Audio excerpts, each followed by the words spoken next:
మిత్రులకు నమస్కారం. రేడియో రాంబాబు ఛానల్కి స్వాగతం. ఆగస్టు 9వ తేదీ ప్రముఖ కవి జాలాది గారి జయంతి. జాలాది గారి పూర్తి పేరు జాలాది రాజారావు. జాలాది గారు కృష్ణా జిల్లా గుడివాడ సమీపాన ఉన్నటువంటి దొండపాడులో జన్మించారు. ఆయన తండ్రి ఇమాన్యుయల్ గారు స్వాతంత్ర సమరయోధులు. తండ్రి గారి కోసం ఈయన తన చిన్నతనంలోనే మారు వేషం వేసుకుని కొరియర్గా సమాచారం చేరవేశారు. కొంతకాలం బ్రిటిష్ వారిని అరెస్ట్ చేస్తే బహుశా చిన్నతనంలోనే 10-12 ఏళ్ల వయసులోనే వారు నెల రోజుల పాటు జైలు జీవితం కూడా గడిపారు. జాలాది గారికి ఆయన డ్రాయింగ్ కోర్స్ చేసి అందులో గోల్డ్ మెడలిస్ట్. ఆయన డ్రాయింగ్ టీచర్గా కొంతకాలం పనిచేశారు. అయితే శ్రీకాకుళం జిల్లాలో పనిచేశారు. తర్వాత ఆయన బహుశా ఉద్యోగం నచ్చకేమో కానీ రిటర్న్ వచ్చేశారు. ఆ ఉద్యోగాన్ని రిజైన్ చేసేశారు. అయితే జాలాది గారికి చిన్నప్పటి నుంచి కూడా నాటకాలు రాసేటువంటి అలవాటు చాలా ఉంది. 1957లో ఆయన ఒక నాటిక రాశారు. దాని పేరు చెప్తాను మీకు. తర్వాత ఆయనకి గుడివాడలో చాలామంది స్నేహితులు ఉండేవాళ్ళు. అందులో అక్కినేని గారి అన్న కొడుకు అక్కినేని వెంకటరత్నం చాలా ముఖ్యుడు. ఆయన ఇంకా మిగిలిన వారందరూ కూడా అంటే వాళ్ళు చేసేటువంటి ఓ సత్కారక్షేపం సాంగత్యం వాళ్ళతో ఉండేదానికి వాళ్ళందరూ కూడా ఆయన ప్రోత్సహించి మెడ్రాస్ పంపించారు. మెడ్రాస్లో నీకున్నటువంటి ఈ కలం బలంతో నువ్వు అద్భుతమైన పాటలు రాస్తావు, నువ్వు మెడ్రాస్ వెళ్ళాలి అని చెప్పి ఆయన పంపించారు. అలా ఆయన 1976లో బహుశా ఆయన మెడ్రాస్ వచ్చినట్టున్నారు. మెడ్రాస్లో ఆయన ప్రోత్సహించింది బహుశా చంద్రశేఖర్ రెడ్డి గారు. ఆయన దర్శకత్వం వహించినటువంటి పల్లెపడుచు చిత్రంలో సూరట్టుకు జారుతాది సిటుక్కు సిటుక్కు వాన చుక్క అనేటువంటి పాట ఆయన రాశారు. జాలాది గారి పాటలన్నిటిలోనూ పల్లె పదాలు పరిమళిస్తూ ఉంటాయి. జానపద గ్రామీణులు పాడుకునేటువంటి పదాలన్నీ కూడా తొంగి చూస్తాయి ఆయన రాసినటువంటి పాటల్లో కూడా. అందుకనే ఆయన తాత్వికత చాలా ఉంటుంది ఆయన పాటల్లో. సినిమా వేమన అని చెప్పి అన్నవారు కూడా ఉన్నారు జాలాది గారిని. జాలాది గారి మొదటి పాట పల్లెపడి చిత్రమైన ఆయన తొలి చిత్రంగా విడుదలైంది మాత్రం ప్రాణం ఖరీదు. ప్రాణం ఖరీదు చిత్రంలో మీ అందరికి గుర్తునే ఉంటుంది. యాతమేసి తోడిన ఏరు నిండదు, పొగిలి పొగిలి ఏడ్చిన పొంత నిండదు అనేటువంటి ఒక అద్భుతమైనటువంటి తాత్వికతతో కూడిన పాట. చాలా తెలుగులో ఒక ఫిలసాఫికల్ సాంగ్స్ లేదంటే తాత్వికతతో కూడిన పాటలు తక్కువ వస్తాయి. అలాంటి మనకి ఆత్రేయ కనిపిస్తారు కదా తాత్వికతతో కూడిన పాటలు అంటే. అయితే జాలాది గారి పాటలో వివక్షను కూడా ప్రశ్నించేటువంటి తత్వం ఉంటుంది. అలాగే మనిషి స్వభావాన్ని అలాగే మానవ నైజాన్ని ప్రశ్నించేటువంటి తత్వం కూడా ఉంటుంది. ఈయన పాటలన్నీ కూడా ఊహల్లోంచి కన్నా వాస్తవాల్లోంచి వస్తాయి. ముఖ్యంగా ప్రాణం ఖరీదులోని ఈ పాటకు అద్భుతమైన స్వరాలు సమకూర్చింది చక్రవర్తి. ఈ పాట ఆ రోజుల్లో వివిధ భారతిలో ముఖ్యంగా చాలా మారుమోగుతూ ఉండేది. ఈ పాటలోని కొన్ని చరణాలు మనం పరిశీలిస్తే ఆయన 2 రకాలుగా చెప్తారు. అది చూడండి. అందులో పలుపుతాడు మెడకేస్తే పాడే ఆవురా, పసుపుతాడు ముడులేస్తే ఆడదాయరా అంటారు.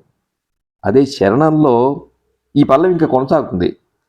దేవుడి గుడిలోనైనా పూరి గుడిసెలోనైనా గాలి ఇసిరి కొడితే దీపముండదు, ఆ దీపముండదు అని చెప్పి పల్లవితో సాగేటువంటి ఈ పాట చరణంలో వచ్చేప్పటికీ పలుపుతాడు మెడకేస్తే పాడే ఆవురా, పసుపుతాడు ముడులేస్తే ఆడదాయరా అంటారు. అలాగే అందరూ నడిచొచ్చిన తో ఒక్కటే, చీమునెత్తులు పారే తూము ఒక్కటే, మేడమిద్దెలో ఉన్న చెట్టు నీడలో తొంగున్న నిదుర ముదుర పడినాక కాడె ఒక్కటే వల్ల కాడు ఒక్కటే అంటారు. ఇదే పాటలో కోతమేసినోళ్ల కులం కోకిలంటారా, ఆకలేసి అరిసినోళ్ళు కాకులంటారా అంటారు. అందుకని ఆయన కాకి మీద ఒక విశ్వమోహిని కాకులమ్మ అనేటువంటి కావ్యం కూడా రాశారు. అందుకే జాలాదిని సినీ వేమన్ అంటారు. జాలాది రాసినటువంటి మరికొన్ని పాటలు మనం చూసినట్లయితే ఆయన దాదాపు 270 సినిమాలకు మరి ఎన్ని పాటలు రాశారో బహుశా 1000 పాటలని అంటూ ఉంటారు, మరి కరెక్ట్గా నంబర్ తెలియదు. కానీ ఆయన మాత్రం అంటే ప్రశ్నించే స్వరం కాబట్టి నాడు జాబాల్ని నేడు జాలాదిని అని చెప్పి ఒక చోట చెప్పుకున్నారు ఆయన. కనులు తెరిస్తే ఉయ్యాల, కనులు మూస్తే మొయ్యాల అనేది ఎర్రమందరంలో పాట మొత్తం జీవిత సారాన్ని మొత్తం 2 వాక్యాల్లో చెప్పినటువంటి పాట ఇది. ఇంతకుముందు నాటకం గురించి చెప్పాను కదా, అది ఆ నాటకం పేరు కారు మేఘాలు, 1957లో రాశారు. ఇలాంటివి ఎన్నో ఉన్నాయి చూడండి. ఆయన ఆయన రాసినటువంటి పాటల్లో మరొక చోట జనం స్వరం జాలాది, మరొక చోట ఇంకో చోట ఎక్కడో చోట అంటారు. ఆయన రాసింది ఎక్కడో రాసుకున్నా నేను. చేతి చిటికిన వేళ్ళు కలిస్తే కళ్యాణం, కాలి బొటన వేళ్ళు కలిస్తే నిర్యాణం. జీవితాన్ని ఇంతకు మించి ఎవరు వర్ణిస్తారు చెప్పండి? ఎంత అద్భుతంగా 2 వాక్యాలు. అక్కడేమో కనులు తెరిస్తే ఉయ్యాల, కన్నులు మూస్తే ముయ్యాలన్నారు. ఇక్కడ చేతి చిటికిన వేళ్ళు కలిస్తే కళ్యాణం, కాలి బొటన వేళ్ళు కలిస్తే నిర్యాణం అన్నారు. అందుకే ఆయన వాస్తవ కవి.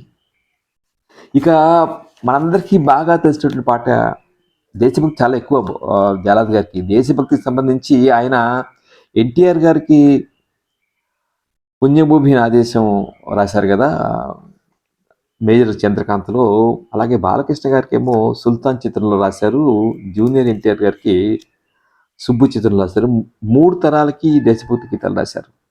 కానీ పుణ్యభూమి నా దేశం, నమో నమామి, ధన్యభూమి నా దేశం, అన్నపూర్ణ నా దేశం, సదాస్మరామి అని చెప్పి అంటారు కదా. ఆ పాటలో చూడండి 2 చరణాలు. అదిగదిగో ఛత్రపతి, ధ్వజమత్తిన ప్రజాపతి, మతోన్మాద శక్తులు చురకత్తులు జలిపిస్తే,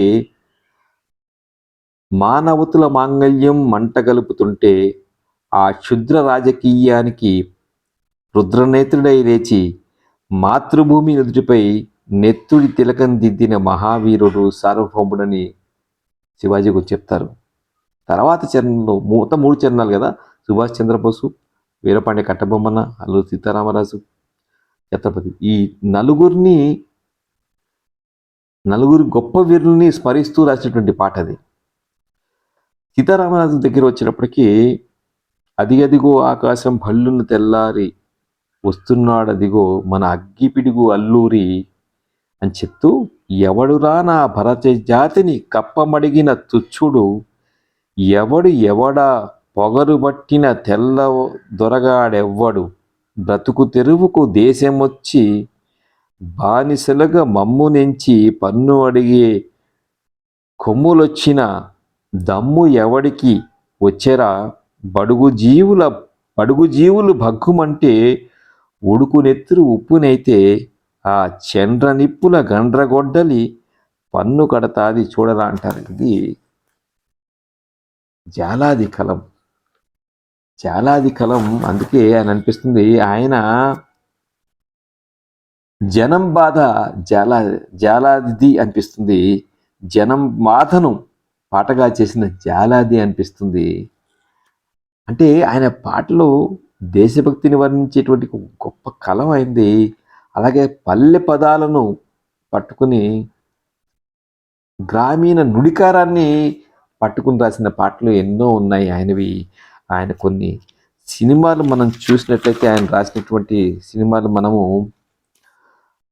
కోతల రాయుడు, అలాగే కాలచక్రం, ఇంకా శ్రీవారి ప్రియురాలు, ఇట్లాంటి అనేక చిత్రాలు ఉన్నాయి. ఆయన బహుశా పాటను వెతుక్కుంటూ ఆయన వెళ్ళిన సందర్భాల కన్నా పాటే ఆయనను వెతుక్కుంటూ వచ్చినటువంటి సందర్భాలు అనేకం. అందుకనే ఆయన చెప్పినట్టు నాడు జావాల్ని నేడు జాలాదిని అని ఆయన చెప్పుకున్నట్టు, తెలుగు పాటకు ఒక కొత్త అర్థాన్ని తనదైన శైలిలో చెప్పినటువంటి సినీ కవి జాలాది. ఆయన జయంతి సందర్భంగా మరొకసారి ఆయన గుర్తు చేసుకుంటూ ఆయనకి నివాళులు తెలియజేస్తున్నాను. ఈ వీడియో మీకు నచ్చినట్లయితే లైక్ చేయండి, షేర్ చేయండి, రేడియో రాంబాబు ఛానల్కి సబ్స్క్రైబ్ చేయండి. నమస్కారం.